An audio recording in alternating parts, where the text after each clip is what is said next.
અહીંયા હવે છે ને મારા પ્રશ્ન છે બોલો. આખી ચર્ચામાં, વચ્ચે જ આવી ગયા હતા પણ મેં કીધું પછીથી પૂછીશ.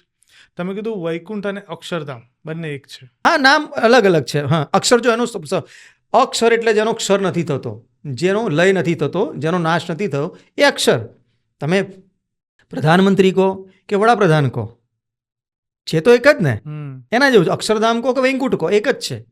એટલે એમાં કોઈ તફાવત નથી. બીજો કોઈ પ્રશ્ન? બીજો પ્રશ્ન એવો છે કે તમે કીધું કે મૂર્તિ મને પધરાવી, તો તમે કીધું કે પહેલા તો તમે આ સંપ્રદાયથી જોડાયેલા નતા કે બહુ કંઈ જ્ઞાન હતું નહીં સંપ્રદાય વિશે, તો તમને હા તો એ મૂર્તિ વિશે ખબર કઈ રીતના પડી કે આ જ મૂર્તિ હતી? જ્યારે મને મૂર્તિ પધરાવી ત્યારે મને નવાઈ લાગી હતી. મેં કીધું આ હા એટલી ખબર પડી કે આ મૂર્તિ છે ભગવાન સ્વામિનારાયણ સંતરંભમાં એના, પણ આ શું છે એનો ઇતિહાસની મને ખબર નહોતી.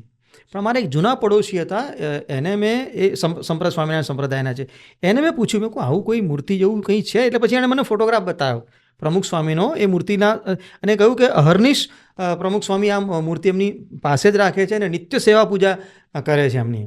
એટલે એ મૂર્તિ એમણે મને મારા હાથમાં પધરાવી હતી. એટલે આ ભગવાન સ્વામિનારાયણ સંભવ છે કે એમણે સંકેત આપ્યો હોય, કારણ કે તમે જુઓ કે સ્વામિનારાયણ સંપ્રદાયની અંદર કેટલા અનુયાયીઓ છે, હજારો લાખો અનુયાયીઓ છે, હું તો છું જ નહીં.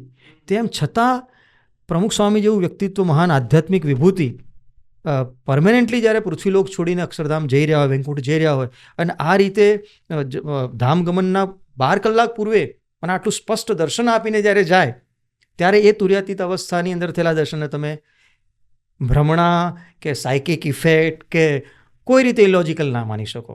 કારણ કે આ મેં કહ્યું ને હસ્તામલક જેવું છે, હાથ કંગન કો આરસી ક્યાં, આ સ્પષ્ટપણે છે. ના પણ બહુ અદ્ભુત રીતે મને આખી વાત ને પ્રસંગ તમે જે કીધો એ સાંભળવો પણ ગમ્યો, અને મેં તો પુસ્તક આખું વાંચેલું છે એટલે મને હવે રેફરન્સ મળે. હા, રેફરન્સ મળે છે જ્યારે જ્યારે તમે જેમ જેમ વાત કરતા જાઓ છો ને. મેં આ ચર્ચા ઉપરથી પ્રશ્નો બહુ જાગૃત થયા છે મારા, અને હવે મારે જાણવું છે કે પુનર્જન્મ, જે મારો મૂળ સવાલ હતો પણ જે આપણે વિષય બદલી દીધો, પણ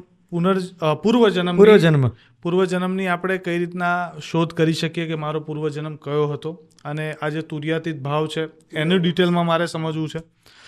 આ બધા વિષય ઉપર ચર્ચા કરી છે, પણ આ પોડકાસ્ટની લિમિટ, સમય મર્યાદા હવે પૂર્ણ થાય છે, એટલે આના માટે આપણે નેક્સ્ટ પોડકાસ્ટ કરીએ છીએ.